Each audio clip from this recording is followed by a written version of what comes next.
then he stopped seeing the kids. So kind of, it's been a tough time on Tristan. Yeah, of Whereas course. Lilith, she can't remember, she can't recall back then. Like, she can't remember her dad. But it's always been Tristan. I've had to, what's the word I'm looking for? It's just, with Lilith, Mm-hmm. it sounds really terrible, but when she was born, she kind of saved me, Right. and she kept me busy and going. Yeah, And of course. um, but I found it harder with Tristan Yeah. because having to deal with bullying, Yes. and then having to deal with China, like with his tantrums and everything and stuff when he was younger.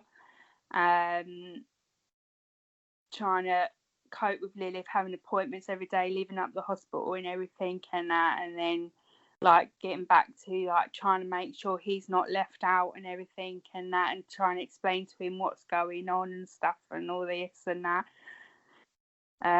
He was And like, doing that as a single mom as well. yeah, Doing so I was everything having by to yourself. deal with doing all this on my own. At the point, I did have a breakdown. Of course. I couldn't just like cope. Just I remember one day it was really embarrassing. I was just having to deal with like Lilith's situation, and then I was having Tristan having terrible tantrums because he was at that age.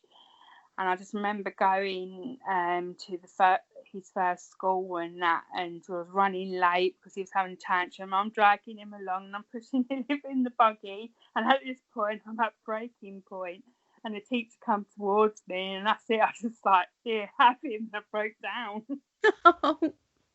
We all go through it. That's the thing. We all go through that at some Yeah, point. Like no one is whatever perfect is. Do you know what I mean? And yeah. there's been times where I'm like I can't wait for like school to be back because it's like, come on, take the kids, Yeah, yeah, I right? know. It's like I was saying to someone the other day. Yeah, I've nearly survived like all this isolation period on my own.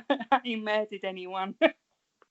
That's it. And it's you take whatever, victory that you can I take, know, because you he know. doesn't go back till next week. It's been a big uproar because like he's in year 11, he's coming to his last year of doing GCSEs, and they're not going back to the 15th. Oh, It's like they've moved it, and like it's obviously a big uproar because like all parents are saying, they're doing the GCSEs, they should be priority, which they're right. So yeah, I've got an extra like week with him, and it's just like get back already. It's just like let me have some me time. but I guess it's going to give you the opportunity for you and him to spend some time together, just you two. Yeah, I must admit it has been quite nice, like because just during the isolation period as well, we've had that opportunity of just spending some time together. But me and Tristan, we kind of clash.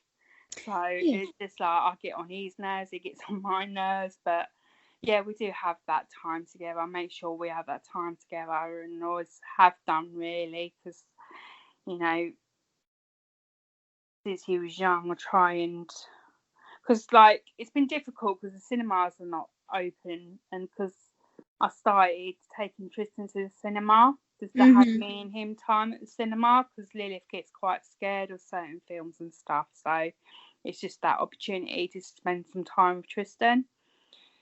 But yeah, it's a bit difficult at the moment because everywhere's like not running Yeah. with like virus thing. But yeah, once that gets back open again, I'm sure like we can get back into routine of just having that time together and stuff. Yeah, Yeah. absolutely. I was just thinking about, how was Lilith when she did a transition from mainstream school to specialist school. How did she deal with that? Um was such a change. It was more of amazing change. She, even like the teacher that used to work with her and that saw her and just, see how happy she was. It was just so amazing. It's very hard to explain, but it was just from that moment you could tell actually she must have been really unhappy, because just as soon as she joined this school, she was like with kids, and do you feel that she taken felt out of the classroom and stuff? Yeah, she felt more included. She was included and everything and that, and obviously they have like an activity room, like like free. I don't know if you've heard. I don't know if you've got one near your area, but it's a place called like 360 and that, where they got like the foam and climbing things and everything and that. And it's all like padded and foams and stuff like that. We've got more like an activity area rather than sitting down at a desk and just do work. If that makes sense. Because like mainstream, it's quite just like sit down and work hard. But here, like they had like the working time, and then they had this activity room. And when she first started there, it was just like toys and stuff and everything and that. But she was actually with other children, and they were doing PE together and stuff. She didn't have a one-to-one teacher. It was like at this school, it's like I think one teacher just maybe 4 to 6 children in normality times, not like now, but that's how it is at the moment. But normally it's I think one teacher to 4 to 6 children, so it's like groups rather than one-to-one. So I could just see like the difference in her straight away as soon as she joined this school. And actually it improved her development as well, this school. Like she achieves so much of her time being there. She was walking though when she started there, so that was all right. And I think she was potty trained, I think, by then as well. So, but her learning has come on so well. But she's probably 2 years behind to a child of her age. Yeah, but that's not too bad though. Do you know what I mean? It's just such a change anyway. But then again, it's like, I'll tell you what, it's my son. Okay, obviously it's completely different situation, but what I'm getting at is that the way my son learns is by doing it. Okay, and just be happy. Okay, and if they are happy, that's gonna make things more worth along the way. And I, yeah, that's it. And but then, she sounds like such an amazing young woman, okay, because of going through all that stuff, and then obviously the transition between a mainstream school to a specialist school, because it's very different. Okay, for a child that young, and then to achieve everything that she's achieved so far. Yeah, I'm in awe, honestly. And I'm in awe of you as well, though, because you've been by her side all the time, and you've done all of this stuff alone, being a single mum. And kudos to you as well, because it's not like it's not it's not walking a bloody park. A regular mum, is it really? It's just like we're all heroes at the end of the day, us mums, I think. What we do. Yeah, just to go through everything that you've gone through and keep going through, because obviously, it's never stops. It's exactly. And your daughter's condition is not like just gonna go away. Do you know what I mean? It's not. Yeah, absolutely. She's gonna have that for the rest of her life, and she will, have you by her side all the time. The same as your son. You can tell the way that you speak about them. Obviously, we, in a way, we all love our children. obviously, but it's the way we speak about them, and because it's very, very hard to cope with something that we don't understand. You know, it's like when someone told me that my daughter might have autism, but my son definitely has autism. I didn't have a clue what autism was. Didn't know anything about it. I was just sad that my son he was nearly 2 years old and he didn't speak a word. Yeah, all these different things. So yeah, hey, it's bloody hard work. Oh, yeah, It really is. yeah, Being, it is hard work being a parent, but it's even harder being a parent to kids or, with special needs. yeah, yeah. It's just nice knowing you're not alone now. It's just like nice what you're doing and everything, and kind of like making parents aware that they're not alone. Oh, absolutely, because there's been times where I sort of stopped and said to myself, why me? Yeah, I was just like, I got to a point where I was just like, why me? Why does this happen to me? Why is it just me? When it isn't. But like I said before, it is quite a solitary. Yeah, it's quite solitary when you are like in this situation, you are in your bubble and you think that it's just you that these things happen to when it's yeah, not.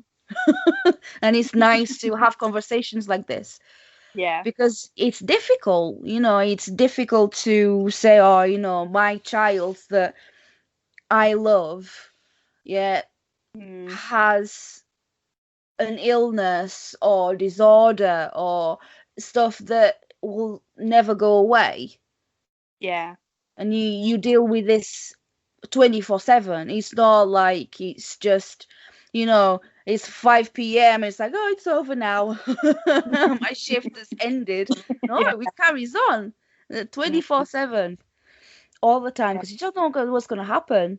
No, You just don't know what's going to happen if they're going to get poorly all of a sudden, or it can be yeah, it's unpredictable. yeah, it's quite funny actually because Lilith suffers like she gets a cold or anything. You've got to be careful with like her chest and stuff. It's amazing, like how affected they are in that way. It's like I've been quite lucky with Lilith because if you look at her and don't know her, you think nothing's wrong. You, it's like I used to get funny looks because she used to be in a disability buggy till like she started walking. But I used to get funny looks like I was a parent having an older child that could walk. But You just don't know, do you? And you just don't no, know what obviously other people are dealing with. no. So people get quite um shocked when I say, "Oh, she's got disabilities." I need to be with her to explain to her, like, say for example, a doctor or anything, Hmm. where they expect kids of her age to like speak for themselves. I have to be with her and say to him, "Look, I need to like explain to her in a different way of her understanding and everything and stuff." The majority of the time, they understand and they'll be all right about it. It is like it's the whole thing about judging a book by its cover. You just don't know, do you? But No. also, it's like for example, my son, he doesn't like being at the supermarket because there's too many people, and then is most likely to have a tantrum, or not a tantrum, a meltdown, because there is a difference between a tantrum and a meltdown. The meltdown, you can't, it's out of your control because you can't really process what's happening. A tantrum is like exactly what's happening, but you have a to do sort of thing. Yeah. So you would have meltdowns, and he Mm. would sort of like sit on the floor and not wanting to walk and scream and stuff. And it's like people at the supermarket are looking at him like, oh, can you not control your son? And I'm just like, I just wait. It's like, But I used to are we do done that yet? Tristan though. It's quite funny actually because I used to do that with Tristan at the shopping centre. If he had had a tantrum, say he wanted McDonald's, and I was just like no, so obviously kids at that age have a tantrum. I just used to let him sit there. I used to sit down